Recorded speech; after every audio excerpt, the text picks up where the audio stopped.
Vamos a esperar que suba un poco.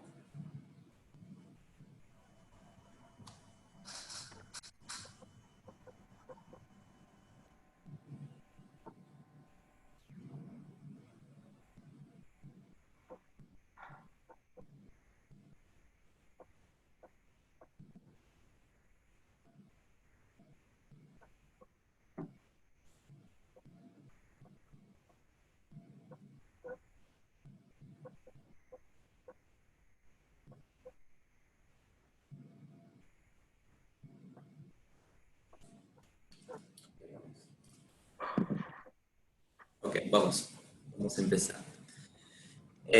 Primero, gracias a Untiel Dominicana por invitarme a su evento regional, el cual me propusieron moderarlo. Entonces, soy Tomás Prison, soy director de la Cámara de Comercio Franco-Dominicana. Untiel Dominicana, que muchos aquí en el país conocían como Albuquerque y Albuquerque, es un bufete de abogados, miembro histórico de nuestra Cámara, desde su creación. Nuestra Cámara reúne actualmente 150 miembros, tanto empresa francesa como empresas dominicanas relacionadas con Francia.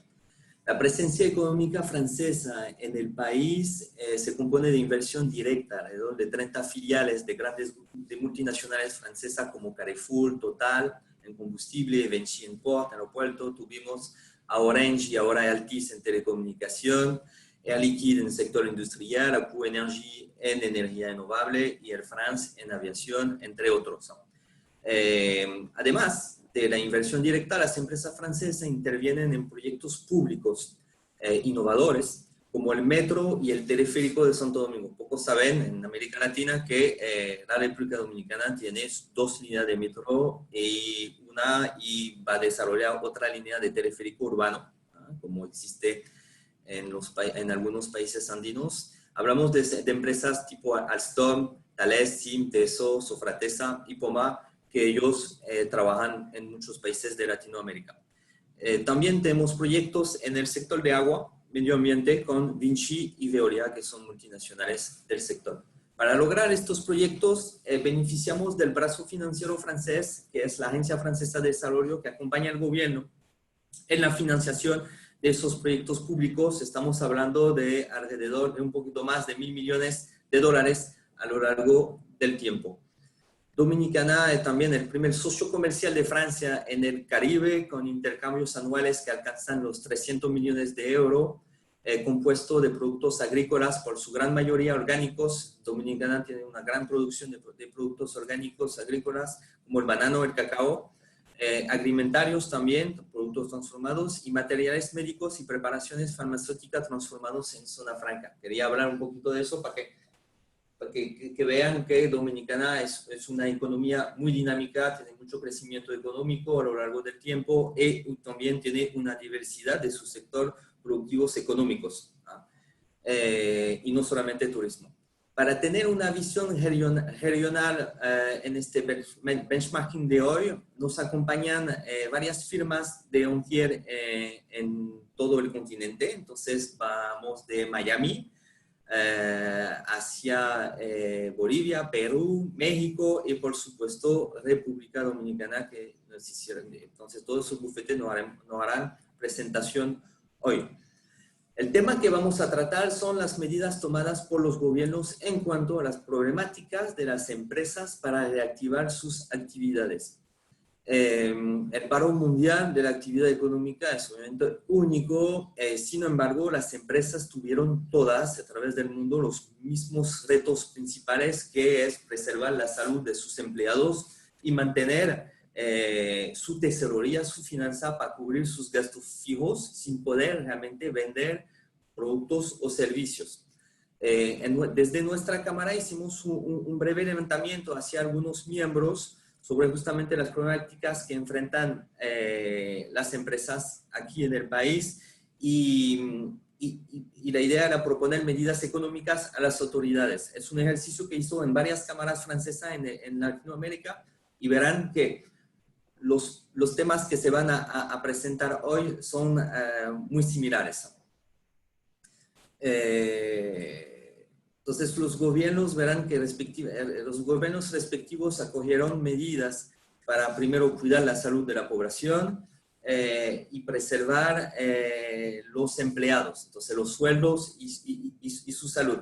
Preservar los sueldos es un gran desafío en muchas naciones de Latinoamérica, porque no existe subsidio de desempleo, como es el caso en República Dominicana. Entonces tuvieron que inventar sistemas ad hoc y temporal para mantener los empleos y los sueldos. Además del tema laboral, verán que otros aspectos del negocio esenciales para mantener la finanza va a ser el tema tributario y el acceso al financiamiento, por los cuales los países tomaron nuevas medidas para lograr aliviar las empresas. Son los retos principales de las empresas en el mundo, diría. Entonces, para seguir con estos temas, les dejo en buenas manos, dejando la palabra a José Manuel Albuquerque, que es el socio director de UNTIER Dominicana. Después de las presentaciones del bufete de abogados, nos pueden hacer sus preguntas en el módulo Q&A o en el chat para nosotros hacerlas hacia los distintos bufetes de abogados. Entonces, José Manuel, te dejo la palabra. Muy buenos días a todos. Muchas gracias a Tomás Gleason, director de la Cámara. Director de la Cámara Dominico-Francesa, por moderar y permitirnos compartir este interesante webinar con el tema post-COVID-19, reactivación de actividades en América y principales problemáticas de las empresas. Un segundo, quitar el sonido. Indudablemente que el gran desafío que vamos a tener ahora todas las empresas y los gobiernos va a ser reactivar de nuevo la economía, donde esos incentivos que se implementaron al inicio de la pandemia pues serán mucho más importantes a partir de ahora. Esos incentivos deberán continuar, tanto fiscales, financieros, para que las empresas puedan reactivar sus actividades. Desde UNTIER, que somos un despacho de abogados con presencia en 14 países y con 22 oficinas abiertas, nos han permitido ponderar y estudiar los efectos ocasionados, las medidas gubernamentales implementadas, las acciones empresariales adoptadas y la preparación para una reapertura y recuperación de la economía y del mundo laboral. Este webinar interesantísimo, tendremos la participación de nuestras oficinas de Bolivia, Perú, México, Estados Unidos y República Dominicana, donde nos expondrán su visión desde cada uno de estos países, cuáles son las medidas que han implementado y que se quieren que continúen implementándose para poder reaperturar la economía y que las empresas pues, se activen de nuevo y no haya ese cierre o quiebra de la economía. Sin más, me permito otorgarle la palabra a nuestro primer expositor, nuestro socio de la oficina de UNTIER Bolivia, Mauricio Saldaña. Muchas gracias. Muchas gracias, Tomás. Muchas gracias, José Manuel. Es un honor que me hayan invitado a participar en este webinario, siempre conectados entre todas las oficinas de UNTIER y tratando de ayudar a los clientes en las diferentes jurisdicciones en las que estamos presentes, ¿no? Yo les voy a hablar de la situación actual que estamos pasando en UNTIER Bolivia. En UNTIER asesorando a los clientes en Bolivia y en Bolivia en general. En Bolivia estamos en cuarentena rígida desde el 22 de marzo. A partir del 1 de junio entramos en una cuarentena dinámica en la cual las ciudades han ido saliendo en base a su nivel de riesgo.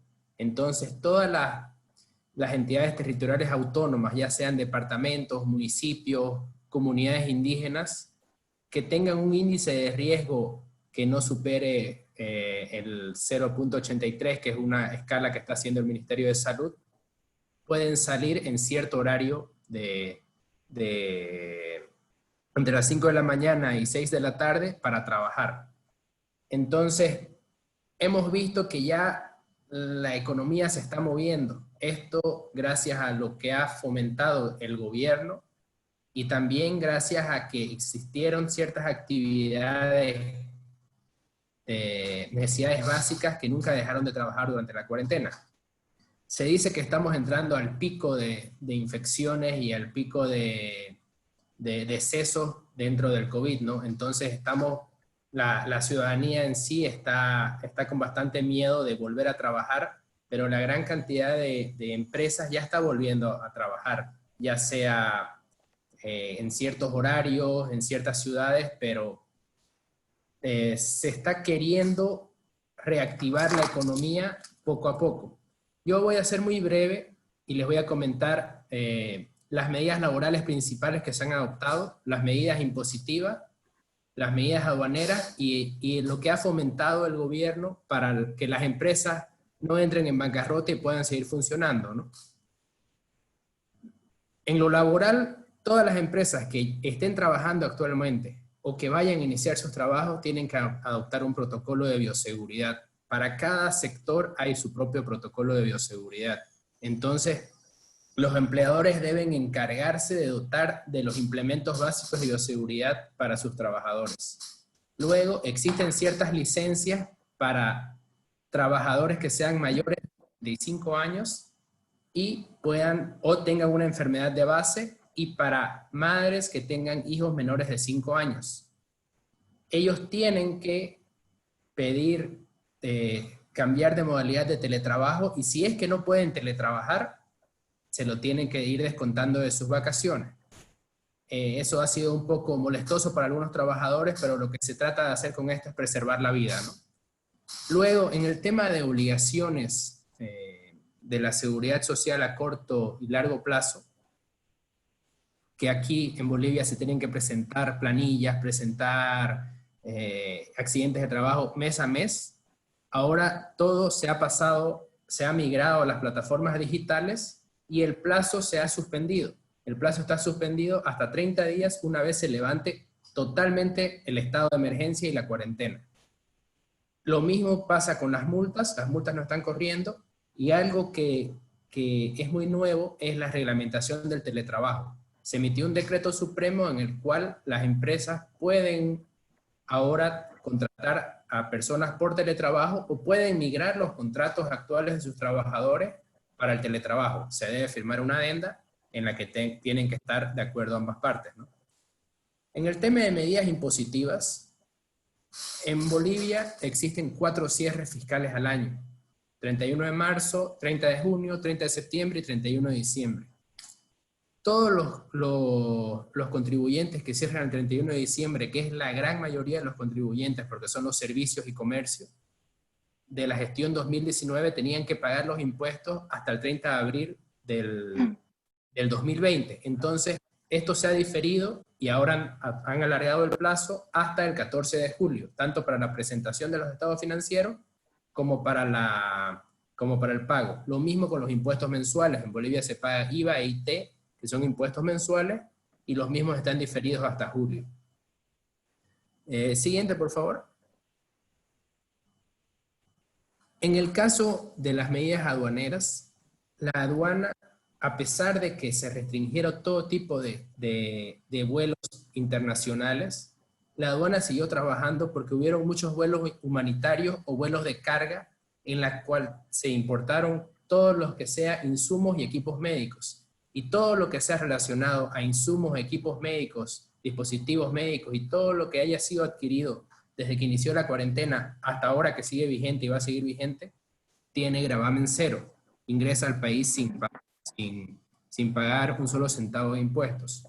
De la misma manera, se adoptó que todo lo que uno compre en donación de equipos médicos para donar a los hospitales nacionales o municipales va a ser condonado del impuesto a las utilidades del año que viene. Luego, en el tema del fomento a las empresas y a las personas, hubo un diferimiento de créditos en la banca para todos, absolutamente para todos los prestatarios del sistema bancario, de 3 a 6 meses. Entonces los bancos primero adoptaron 3 meses y luego subieron esto 3 meses más para todos los prestatarios que tengan más de 1 millón de bolivianos de préstamo y todos los que tengan menos de 1 millón de bolivianos, que son $150.000, tenían que solicitar a través de una carta diciendo por qué estaban solicitando el diferimiento por 3 meses más. ¿Por qué se presentó esto? Porque muchas empresas siguieron pagando su sueldo a pesar de no estar trabajando, pero otras empresas llegaron a acuerdos con sus trabajadores para hacer rebajas salariales, hubieron despidos, y todo lo que se ha tratado de hacer con todo este fomento es que no hayan despidos y que las empresas no cierren, ¿no? Es por eso que se creó el plan de emergencia de apoyo al empleo y también el plan a la estabilidad laboral. ¿Esto qué quiere decir? Que las empresas podían recurrir a la banca a pedir créditos bancarios para pagar hasta 2 sueldos de sus trabajadores. Existen bastantes limitaciones porque era en base al salario mínimo nacional, pero igual era una gran ayuda porque el porcentaje de interés era 3.73% anual, pero con 6 meses de gracia. Entonces es bastante atractivo obtener ese crédito para poder cumplir con las obligaciones laborales. Luego, en tema de personas, para todas las personas que no tienen un trabajo fijo, que aquí en Bolivia es la gran mayoría de personas, se creó el bono universal, que era un bono de cerca de $100 para las personas, para que puedan comprar las necesidades básicas. El bono familia, que era un bono que por cada hijo que tenga una persona, recibía también cerca de $60 por cada hijo en una escuela. Y el bono canasta familiar era un bono para todas las familias que se suma a este bono familia de comida. Por último, siguiente por favor. Se vinieron abriendo ciertos negocios, por ejemplo, todo el tema de delivery de comida, a partir del 10 de mayo se implementó. Ahora ya todos los restaurantes pueden abrir y solamente pueden abrir haciendo entrega de comidas. Entonces se ha proliferado mucho el tema de las empresas de entrega a domicilio, todo lo que sea industria manufacturera, los agropecuarios, los ganaderos, las constructoras, la minería, todo lo que sea proveer de los insumos de primera necesidad a las personas, estuvo abierto durante toda la cuarentena. Sin embargo, las entidades territoriales autónomas tienen que regular semana a semana cuál va a ser el horario de funcionamiento. Entonces, seguimos nosotros en una cuarentena bastante rígida, si quieren verlo así, porque existen ciudades que no se puede todavía salir a la calle, pero existen otras ciudades que ya se está trabajando. Por último, para todo el país se tiene que cumplir con el distanciamiento social, el uso de barbijo, y se ha implementado que los sábados y domingos durante la mañana se puede salir a lugares cercanos a los domicilios de esparcimiento. Finalmente,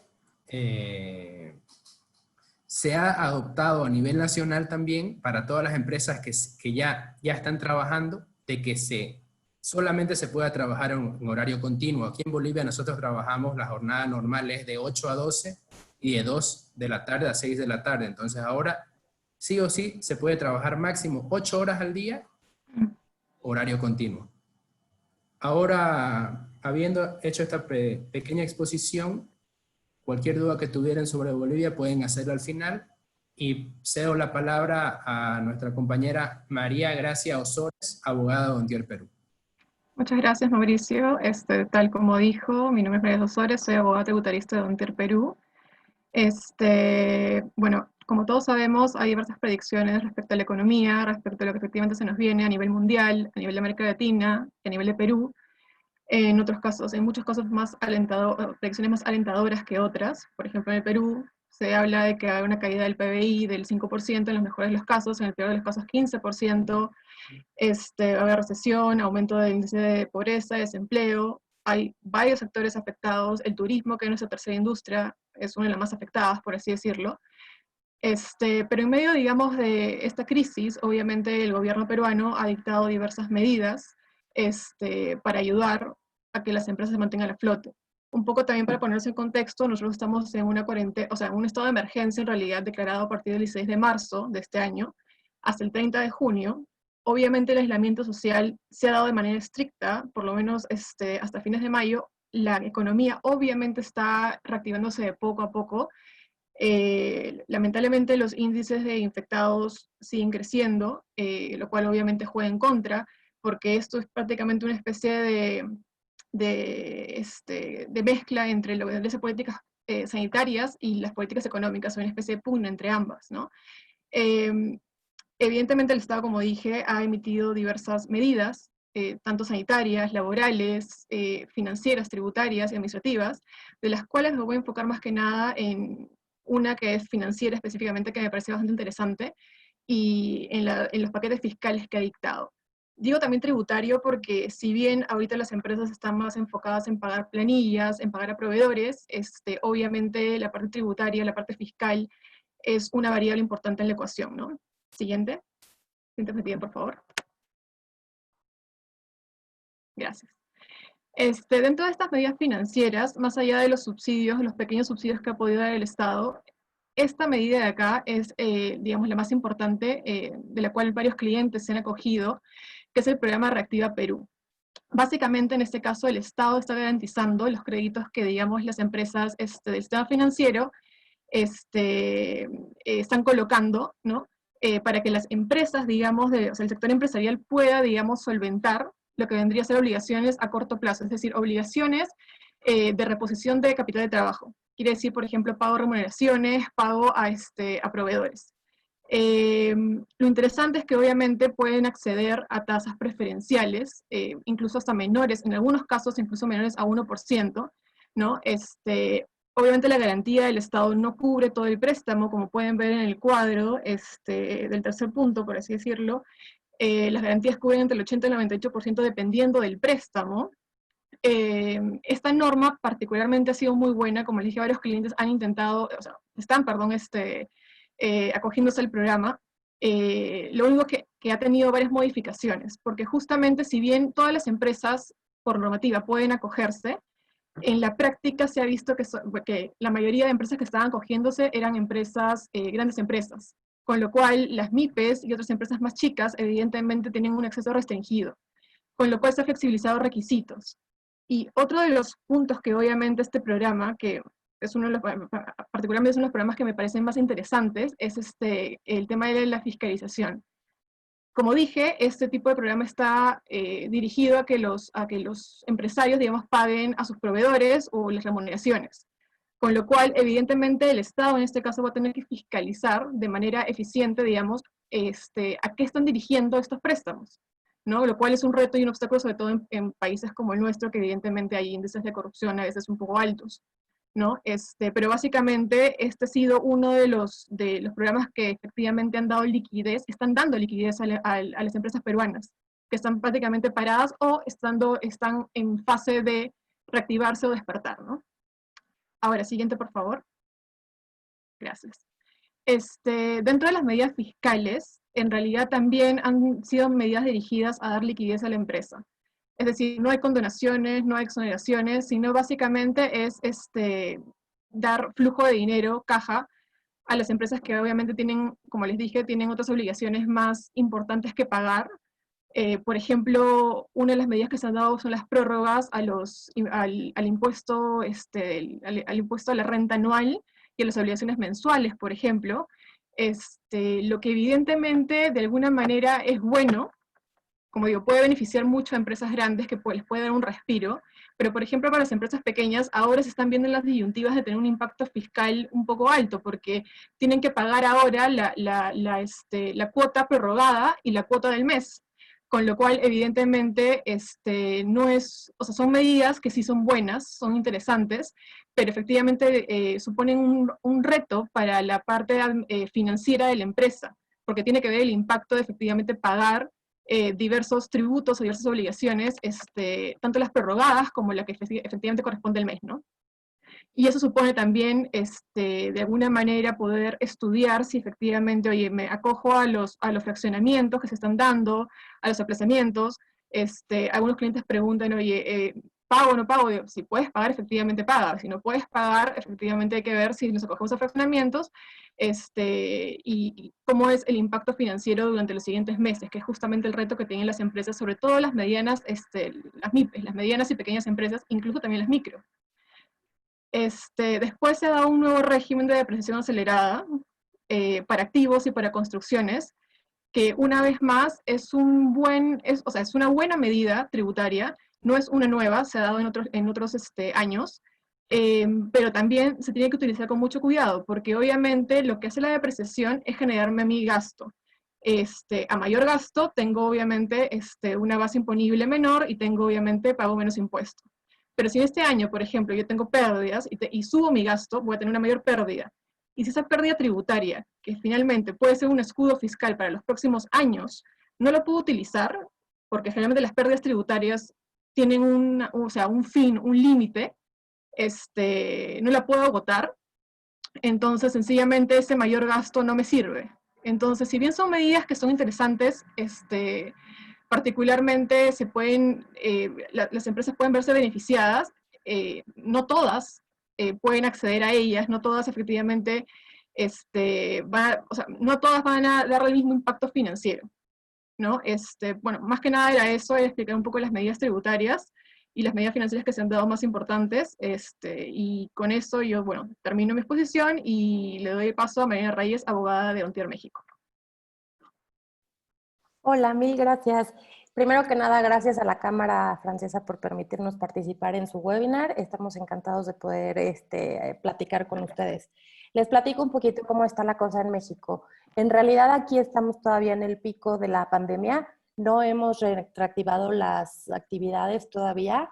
Sí ha habido ciertas actividades que están, las que se consideran esenciales, que son hospitales, farmacéuticas, insumos hospitalarios, supermercados, etcétera, que han podido permanecer abiertos durante la pandemia, pero solamente para aquellas actividades que se consideran esenciales. Pero desgraciadamente en México, dado que todavía estamos en el pico de la pandemia, no tenemos a este momento ningún incentivo fiscal o económico de algún tipo para fomentar la reactivación económica en las empresas. Lo que sí han hecho es establecer ciertos lineamientos de cómo vamos a regresar a lo que denominaron la nueva normalidad. Estos lineamientos se publicaron el 29 de mayo y fueron hechos en conjunto por la Secretaría de Salud y la Secretaría de Trabajo, así como la Secretaría de Economía y el Instituto Mexicano del Seguro Social. La intención es establecer medidas y lineamientos para reactivar la economía una vez que podamos regresar a una vida cotidiana, ¿no? Y cuando el riesgo epidemiológico esté más contenido. En virtud de este acuerdo, lo que determinaron es que hay un semáforo epidemiológico que determina en qué momento de la crisis de salubridad está cada uno de los estados. Esto no aplica de manera federal a todos los estados, sino es local. Por ejemplo, el único estado en el que ahorita tenemos un semáforo que no es en rojo es el estado de Zacatecas, porque la epidemia se ha podido contener bastante bien. La Ciudad de México, que es un poquito el lugar donde se desarrollan la mayoría de las actividades económicas, porque tenemos muchas empresas aquí, está totalmente en rojo.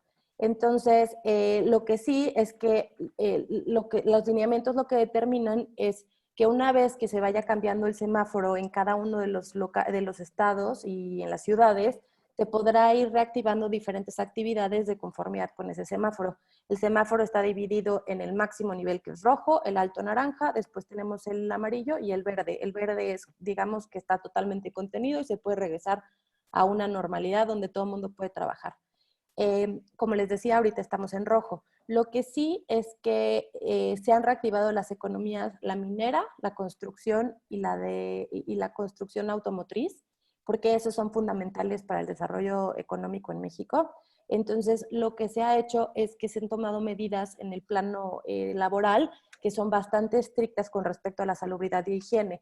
Esto implica que todo el mundo tiene que tener mascarilla, tienen que establecer zonas para el lavado de manos por todas las empresas, tiene que mantenerse lo que aquí se denominó la sana distancia, y también no pueden regresar no se puede regresar todo el mundo juntos, sino tiene que ser de manera escalonada en diferentes horarios con un porcentaje máximo de empleados. Y pues bueno, eso es lo que ha hecho que ahorita lo que sabemos es que cuando podamos regresar vamos a tener que tomar ciertas medidas que nos van a permitir hacer un regreso escalonado. Sin embargo, como les mencionaba, todas estas medidas únicamente refieren al tema de salubridad e higiene y de protección de los empleados. Aquí en este slide se puede ver perfecto el riesgo máximo, riesgo alto, riesgo intermedio y riesgo cotidiano. Como les decía, el riesgo cotidiano es en el cual ya digamos que está contenida la pandemia y ahorita, excepto el estado de Zacatecas, nos encontramos en el riesgo máximo. Entonces, como les decía, desgraciadamente nosotros no hemos tenido al momento ningún incentivo gubernamental para poder ayudar a las empresas desde un plano fiscal o económico. No se prevé que los vaya a haber todavía, pero no sabemos si en el momento en que el semáforo epidemiológico empiece a bajar, si el gobierno pudiera establecer alguna medida para poder reactivar o para poder ayudar a las empresas. Algunas cosas que se han dado como para ayuda a los empresarios ha sido que puedan, el pago de las cuotas obrero-patronales las puedan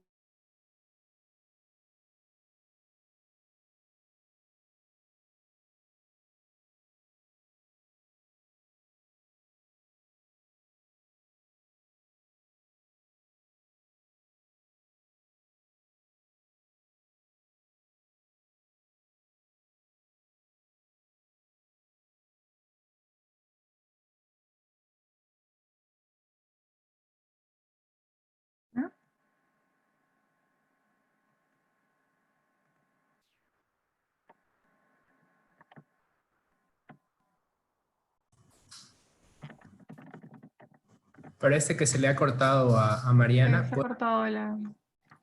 Sí, si les parece, puedo continuar yo con la perspectiva de Estados Unidos.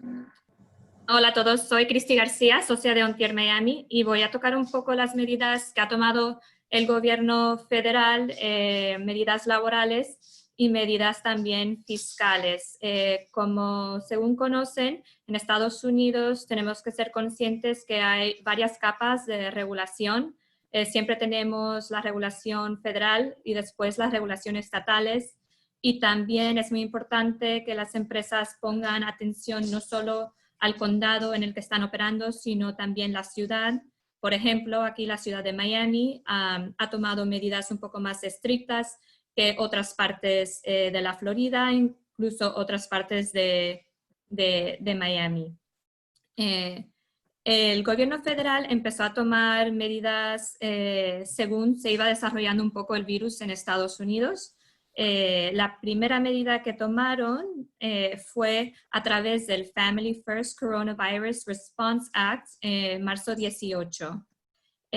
A través de este acto se designó 104 billones de dólares hacia seguros médicos privados y Medicare, que es el seguro médico ofrecido por el gobierno federal para personas de 65 años de edad o más, para asegurarse que estos seguros fueran a cubrir lo que son las hospitalizaciones y exámenes relacionados con COVID-19.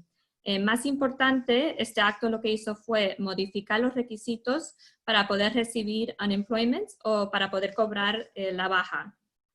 Por ejemplo, ya por razones evidentes no se tenía que enseñar que estabas activamente buscando trabajo. El Family First Coronavirus Response Act también extendió lo que es paid sick leave o una baja temporal por algún tema relacionado con la salud.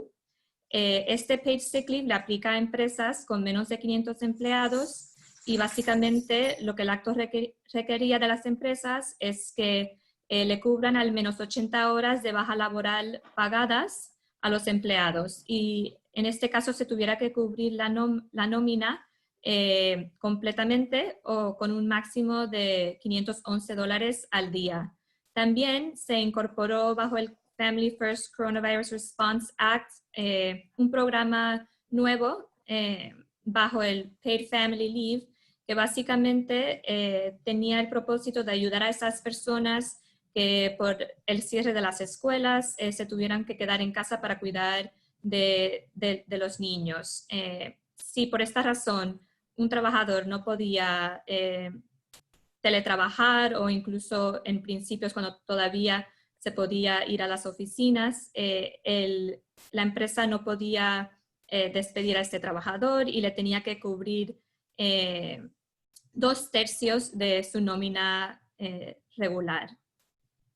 La segunda medida que tomó el gobierno fue a través del CARES Act. Se puede decir que ha sido la iniciativa más importante que ha tomado el gobierno federal. El CARES Act básicamente lo que hizo fue designar $2 trillones, una cantidad histórica, para intentar estimular la economía.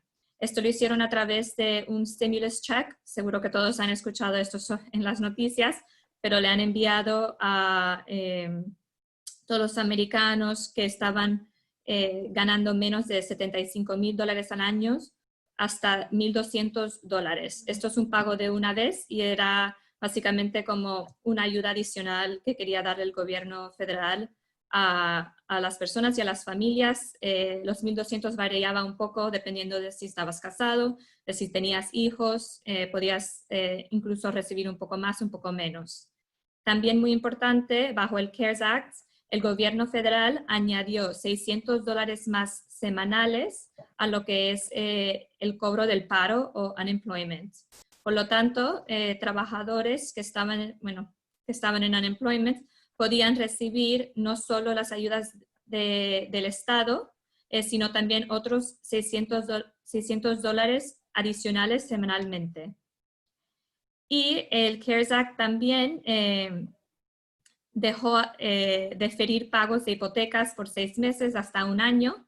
Esto evidentemente son hipotecas que están respaldadas por el gobierno federal. No todas las hipotecas, pero es verdad que al haber incentivado esto el gobierno federal, muchas de las otras instituciones y prestamistas han sido flexibles y han permitido el aplazamiento, deferir pagos de hipoteca. Y lo más importante que hizo el CARES Act fue la creación de un programa que se llama el Paycheck Protection Program. El Paycheck Protection Program aplica otra vez a todas esas empresas con menos de 500 empleados y el Paycheck Protection Program designó $500 billones para ayudar a estas pequeñas empresas y toma la forma de un préstamo que es garantizado por el gobierno federal. Siempre y cuando las empresas utilicen este préstamo para pagar nóminas, utilities, alquileres, hipotecas y otros gastos relacionados con el día a día de una empresa. El Paycheck Protection Program, como fue inicialmente enacted, hubo mucha demanda por este programa y cuando se iniciaron los fondos, creo que fue dentro de 1 semana que ya se habían agotado. Entonces, en abril 24, el gobierno federal pasó el Enhancement Act, que básicamente lo que hizo es designar otros 484 billones de dólares para el programa, haciéndolo disponible para muchas más empresas. Por favor, al siguiente slide. Y solo la semana pasada, el Paycheck Protection Flexibility Act fue aprobado. En principio, el Paycheck Protection Program, que estaba pensado para muchas pequeñas empresas, había muchos requisitos que a muchas pequeñas les hizo no poder utilizar el préstamo por miedo que no se lo iban a perdonar. Por ejemplo, tenías que utilizar el 75% del préstamo en un principio exclusivamente para el pago de nóminas. Evidentemente, había muchas empresas que estaban cerrados los últimos meses y habían despedido a los trabajadores. Entonces, no tenían nóminas que pagar, pero sí que tenían alquileres, hipotecas, utilities y otros gastos. Entonces, el Flexibility Act lo que ha hecho es cambiar algunos de estos requisitos. Por ejemplo, ahora es un 60% que puedes usar del préstamo para nóminas y el otro 40% se puede utilizar para otros gastos. Y lo que ha hecho también el Flexibility Act es alargar el plazo que tienes para utilizar el préstamo. En principio, eran 8 semanas y ahora tienes hasta el final del año. Por lo tanto, estas empresas que ahora empiezan a abrir tienen la posibilidad de utilizar el préstamo y utilizarlo de forma cumpliendo con los requisitos para que se lo perdonen. Entonces, esto ha sido una gran ayuda para muchas empresas y es verdad que hablando con varios clientes que se han podido aprovechar del programa, les ha ayudado de una forma muy importante. Y finalmente, el Main Street Lending Program es un programa del Federal Reserve que básicamente para incentivar a los bancos que sigan haciendo préstamos, el gobierno federal va a comprar participación en ciertos préstamos dependiendo de ciertos requisitos. Esto es muy importante porque necesitamos que los bancos sigan haciendo préstamos y sigan pudiendo ser flexibles con sus clientes. Entonces, el Main Street Lending Program, la idea es que consiga esto. Y es algo muy novedoso. El gobierno federal, por lo general, solo participa en ciertos préstamos muy particulares y aquí se han abierto mucho más y están tomando mucho más riesgo. Siguiente slide, por favor.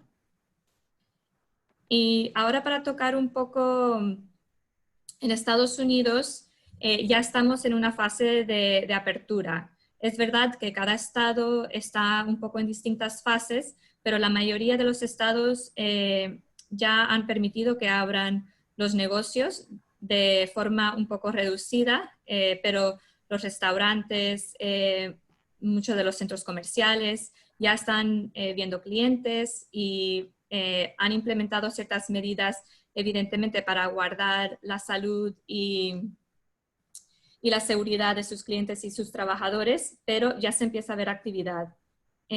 Muchas empresas que están ahora en esta fase de apertura nos han estado evidentemente preguntando qué es lo que tienen que hacer para asegurarse que no vayan a en unos meses tener una reclamación, evidentemente por contagio, y cómo protegerse. Lo primero que nosotros siempre aconsejamos es que los clientes hagan una evaluación de riesgos. Cada empresa es distinta, cada sector tiene distintos riesgos. Es muy importante entender estos riesgos y establecer una póliza escrita que deje en evidencia todo lo que has hecho, todo lo que la empresa ha hecho un poco para proteger otra vez la salud y la seguridad de los trabajadores y de los clientes. Esto es un poco de cara a uno de los riesgos que tienen ahora todas las empresas, es que les vayan a demandar por el contagio de los trabajadores o de los clientes. Otra vez les recuerdo que hay varias capas de regulación, entonces si es una empresa que está funcionando en varias jurisdicciones en distintos estados, es muy importante que estén conscientes de qué son los requisitos de la ciudad, del condado en donde están operando, porque pueden ser un poco distintas.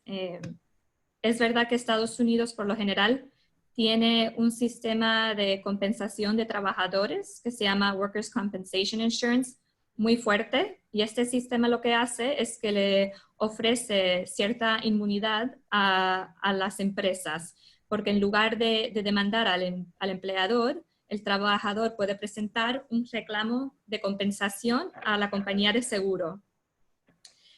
En ciertos estados, aparte de hacer esta reclamación con el seguro, sí que puede demandar el trabajador a la empresa por lo que se consideran actos grossly negligent o muy imprudentes. Grossly negligent es un poco más grave que una negligencia común. Entonces, es muy importante otra vez que tengan esa póliza por escrito, que se la presenten no solo a todos los trabajadores, sino también a terceros con los que están en contacto, y que los clientes también puedan tener acceso a ella si el negocio se presta para ese tipo de disclosure. Y finalmente, en los Estados Unidos, las empresas también tienen que tener mucho cuidado en no violar el Americans with Disability Act o a lo mejor implementar pólizas discriminatorias. Por ejemplo, una empresa no le es recomendable, por ejemplo, poner una póliza que diga que todo el mundo se tiene que poner una máscara o que no pueden regresar al trabajo.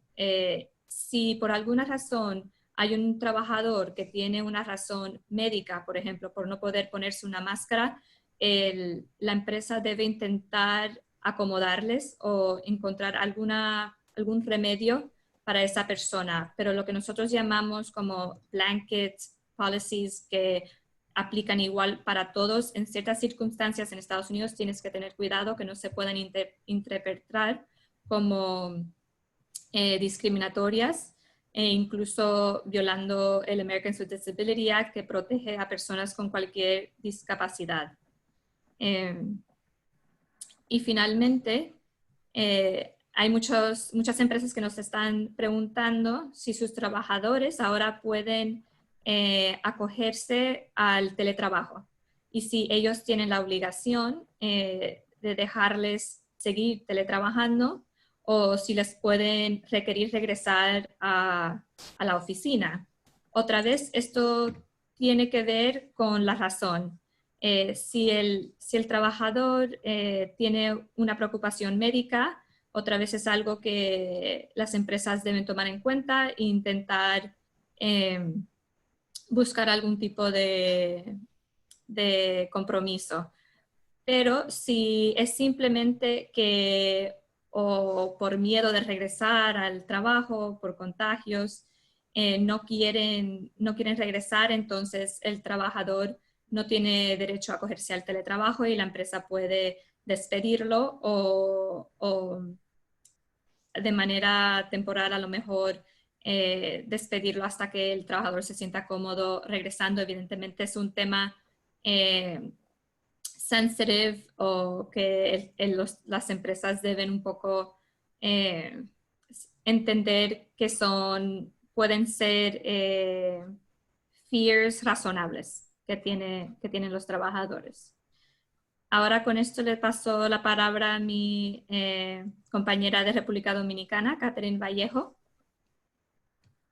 Muchas gracias, Cristi. Buen día. En el caso de la República Dominicana, recientemente se aprobó la reapertura de las empresas. Para esto, el Estado ideó un plan, el cual consta de 4 fases.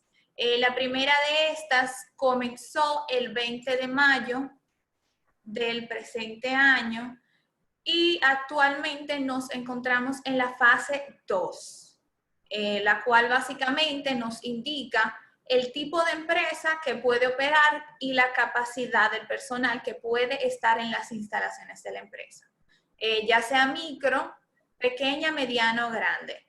Asimismo, se hace la recomendación que aquellos trabajadores que sean mayores de 60 años o asimismo padezcan alguna enfermedad que los convierta en una persona de riesgo ante el COVID-19, además las embarazadas, deben permanecer en sus hogares trabajando de manera remota mediante el teletrabajo, a menos de que su presencia en el lugar de trabajo sea sumamente necesaria. En pantalla pueden ver todas las fases, así como la capacidad del personal que puede estar en las instalaciones. Por favor, pasar a la siguiente diapositiva. Es importante mencionar los aspectos laborales a tomar en cuenta para la reapertura de las empresas. El primero es que es una obligación de los empleadores el mantener el lugar de trabajo en las condiciones exigidas por las disposiciones sanitarias. Para esto es importante que les mencione que es una obligación de todos los empleadores el tener constituido en su empresa un comité mixto de higiene, de seguridad y salud en el trabajo. Asimismo, deben tener pendiente que por cada sucursal deben tener un comité. Si la empresa no tiene más de 15 trabajadores, o ya sea que la sucursal no tenga más de 15 trabajadores, pues le corresponde tener un coordinador de seguridad y salud en el trabajo. Deben tomar en cuenta que no es simplemente tener un comité, es que este sea funcional y cumpla con sus obligaciones y vigile la seguridad, higiene y salud del trabajo para todos los trabajadores, y más ahora que el COVID representa un riesgo para cada uno de ellos. Asimismo, es importante que celebren las reuniones mensuales y comuniquen las minutas al Ministerio de Trabajo. Por otra parte, debo mencionar que es recomendable para preservar la salud de los trabajadores en el lugar de trabajo que cada empleador elabore un protocolo para la reapertura, el cual debe contener, entre otras cosas, lo siguiente: la limpieza y desinfección del lugar de trabajo, toda vez que esto puede ser un foco de infección.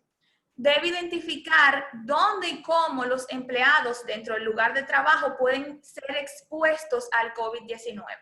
Asimismo, deben monitorear los síntomas, ya sea con la toma de temperatura o preguntándole y participando activamente para recordarles a los trabajadores que si tienen algún síntoma deben permanecer en casa, no presentarse ese día al lugar de trabajo, y si dicho síntoma persiste, debe ir a hacerse la prueba del COVID.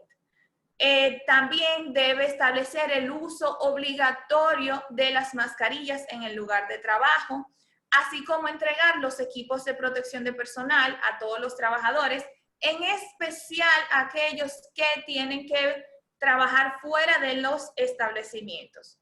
En pantalla pueden ver algunas más opciones, tales como designar un oficial de cumplimiento que le dé seguimiento a todas las medidas establecidas en el protocolo de la empresa.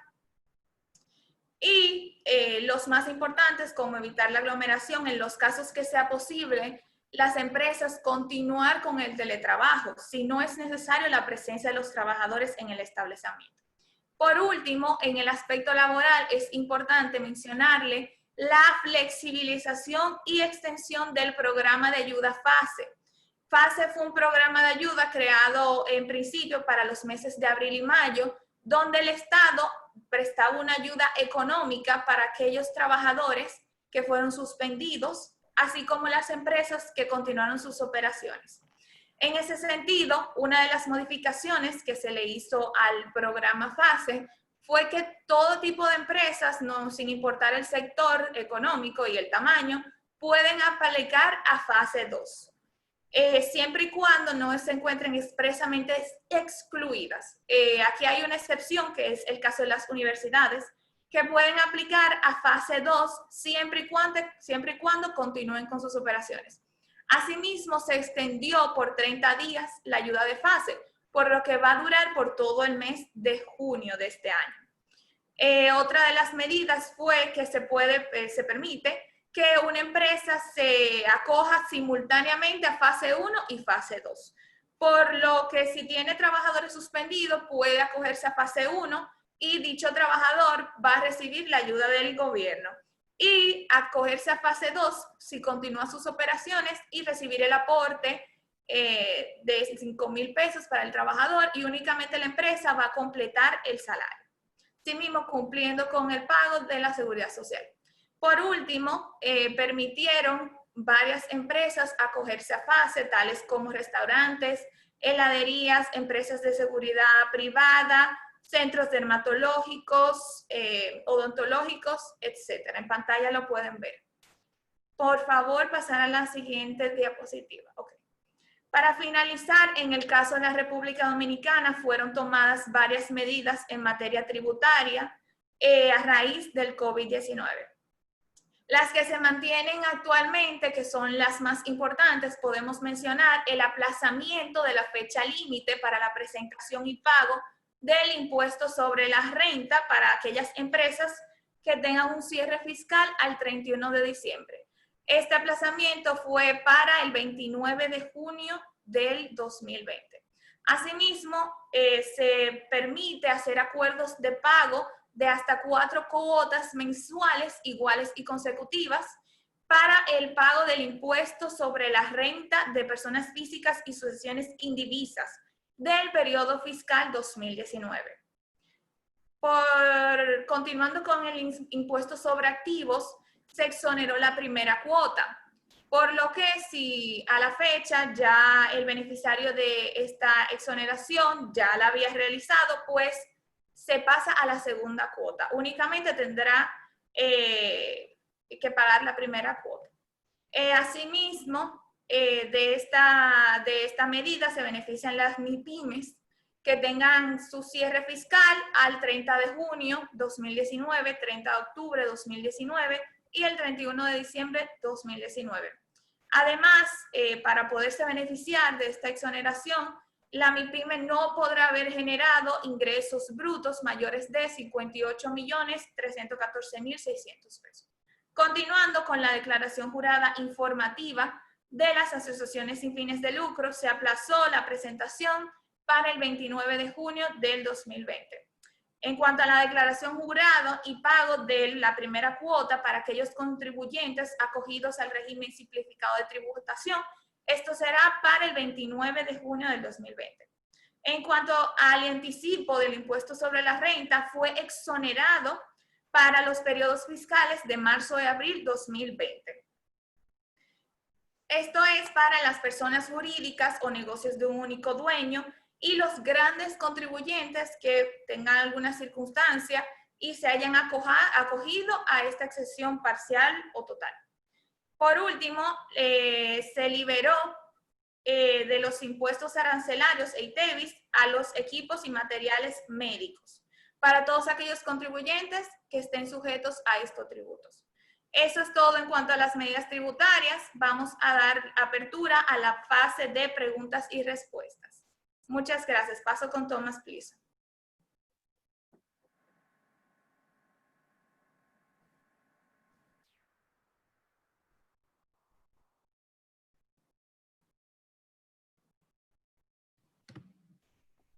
Tomás, estás en mute.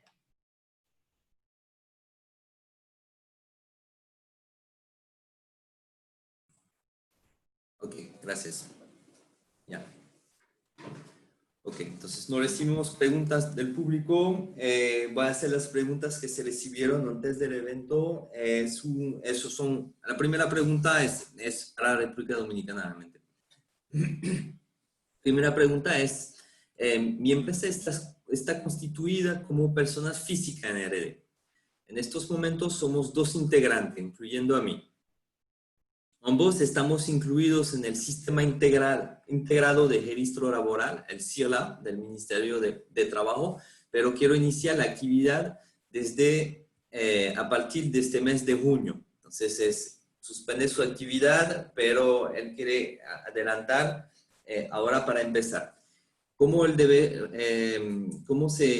La pregunta es, ¿debo entrar al sistema SIRLA y realizar algún procedimiento para comunicarlo?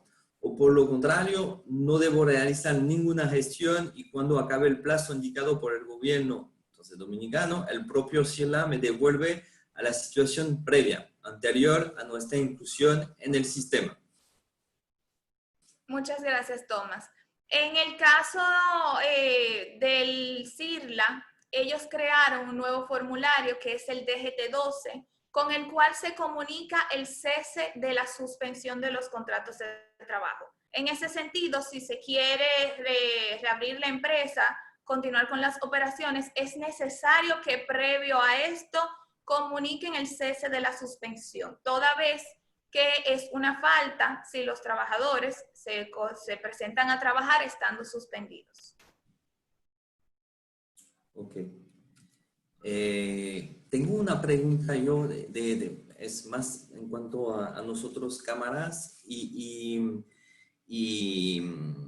de las leyes en sus países respectivos. Entonces, ¿cómo fue la actividad de la aprobación de leyes pendientes? Entonces, por ejemplo, creo que somos 3 países que aparte del COVID, este año tenemos, es un año electoral.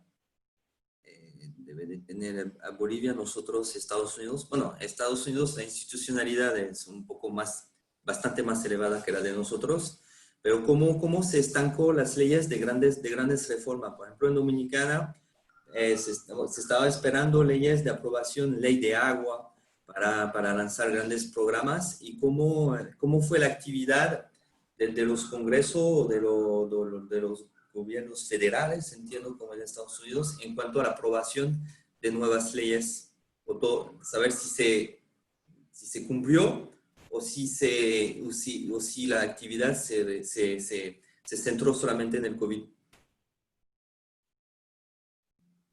A ver, puedo empezar yo. Aquí en Estados Unidos, es verdad que desde febrero, marzo, el gobierno federal y los gobiernos estatales han estado muy enfocados en implementar nueva regulación para un poco address el impacto económico tan grande que ha estado teniendo COVID-19. Entonces, la mayoría de las medidas han sido un poco enfocadas en afrontar este problema un poco inesperado a partir de marzo. Entonces, como dije, han habido muchas nuevas regulaciones que han implementado y la verdad es que han sido un esfuerzo muy grande entre el Partido Demócrata y el Partido Republicano. En algunos casos han tardado un poco más de aprobarse justo porque es un año de elecciones y cada partido ha estado un poco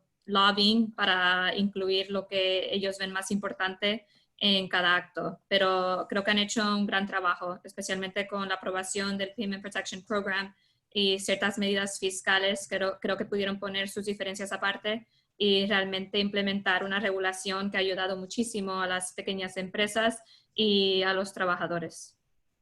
Okay. En el caso de la República Dominicana se le ha dado prioridad a los casos de urgencia. Asimismo, han habido varios proyectos, sin embargo, han sido pocas las aprobaciones y asimismo no ha habido ninguna promulgación. En el caso de Bolivia, por ejemplo, no sé si ustedes saben que en noviembre cambiamos de gobierno por un fraude que está un gobierno transitorio actualmente. Entonces, se prorrogó el plazo de la Asamblea Legislativa, que debía haber culminado en diciembre del 2019, entonces se ha prorrogado el plazo hasta que haya nuevas elecciones. Las nuevas elecciones tenían que ser el 3 de mayo y se han suspendido, y justamente hoy están sesionando para determinar que las elecciones van a ser el 6 de septiembre, siempre y cuando se cumpla con las medidas de bioseguridad y se puedan llevar a cabo, porque si seguimos con la pandemia se van a tener que retrasar nuevamente. Sin embargo, se ha estado reuniendo la Asamblea para legislar. Han salido muchas leyes estrictamente relacionadas con la pandemia. Todo lo que sea con apoyo a las personas y fomento de mitigar y contener la pandemia se han legislado. Se trató de hacer asambleas virtuales, modificaron el reglamento de la Asamblea para que puedan reunirse a través de Zoom, por ejemplo, como estamos nosotros. Sin embargo, no se llevó a cabo, y lo que hizo fue que los diferentes asambleístas de las diferentes partes del país tuvieron que llegar a la sede de gobierno para legislar, ¿no? Y ahora están todos allá. Así que la actividad ellos ya están trabajando. Prácticamente en Bolivia todas las instituciones públicas y el gobierno están trabajando.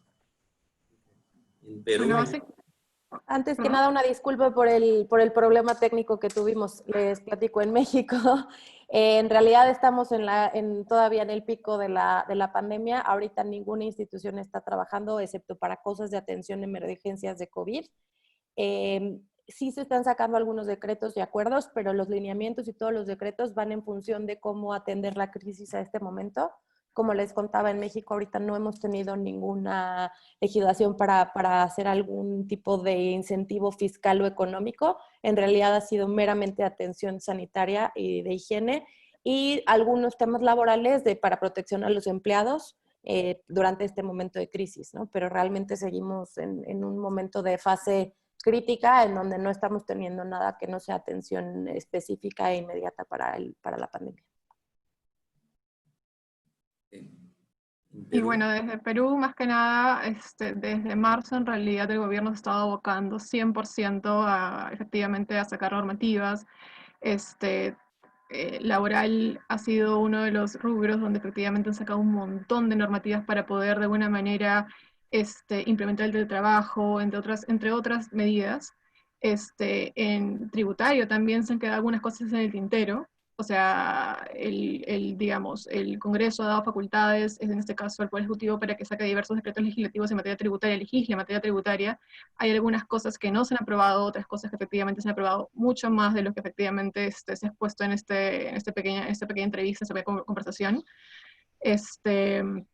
Incluso hay proyectos ahora desde el punto de vista tributario para poder grabar patrimonios, riquezas. Hay varias cosas que efectivamente se están dando a partir del COVID, ¿no? Más que nada. Ok, gracias, gracias. Voy a hacer una última pregunta por el tiempo. Nos pasamos de 10 minutos, vamos a concluir con eso. En el caso del personal suspendido, y dependiendo al final de la retoma de la actividad a pleno régimen de las empresas, una empresa que tiene sus empleados, un empleado suspendidos que no puede seguir con ese empleado, ¿cómo en sus países se debe hacer el desahucio? Y tomando en cuenta en los países donde existe todavía, si el estado de emergencia, como hay en Dominicana, aplican otras condiciones.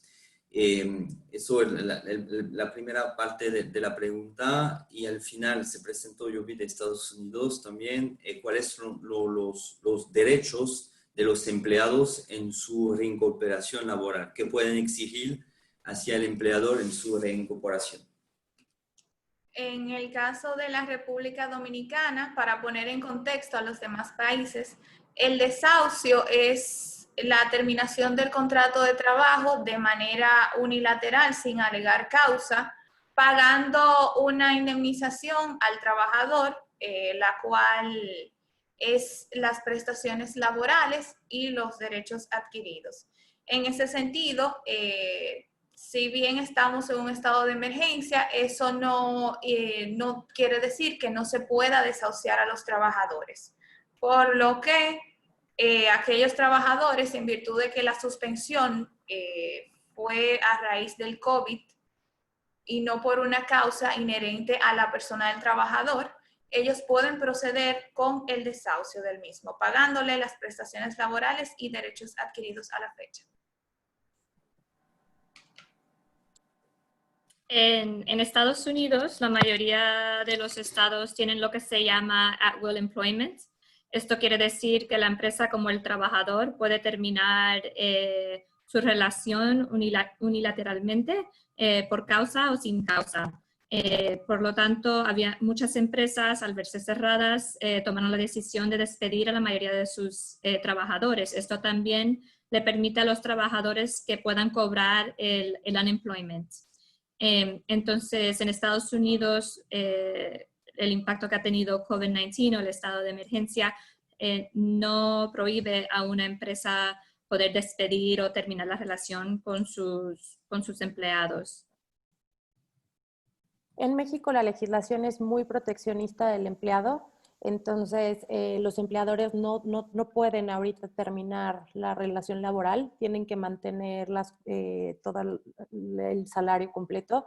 Lo que sí se puede hacer es que se pueden llegar a hacer acuerdos, pero no puede ser de manera unilateral, se tiene que llegar a un acuerdo entre el empleado y el empleador y llegar a registrarlo en la Junta de Conciliación y Arbitraje, que los está recibiendo, pero no está resolviendo ahorita todavía sobre el tema. Pero definitivamente no se pueden tomar decisiones unilaterales para la terminación laboral.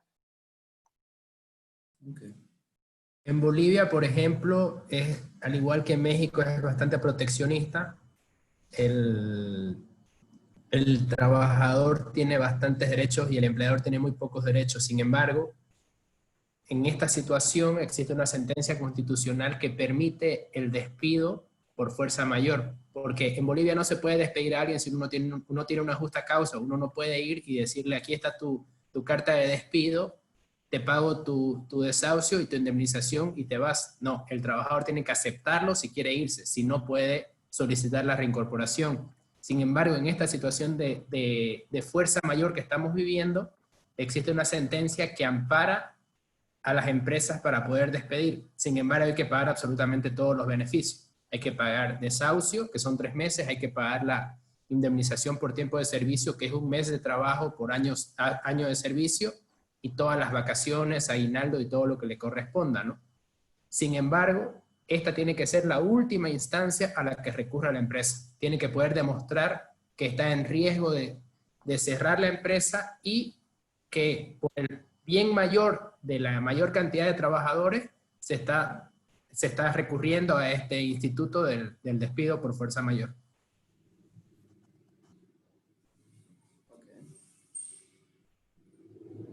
Ya no más comentarios sobre... Listo. Pues ya son las 12:15. Muchas gracias, Sam, por pensar en nosotros para ese webinar. Ojalá que se reproduzca la experiencia. No duden en contactarme. Para las preguntas pendientes de los asistentes, la pueden hacer llegar a los distintos países según el tema. Me imagino que podrán responder. Pues muchas gracias por su participación, por la invitación. Gracias. Muchas gracias a todos. Muchas gracias. Gracias. Muchas gracias, Tomás. Un placer. Gracias a todos. Hasta luego. Hasta luego. Gracias a todos, hasta luego.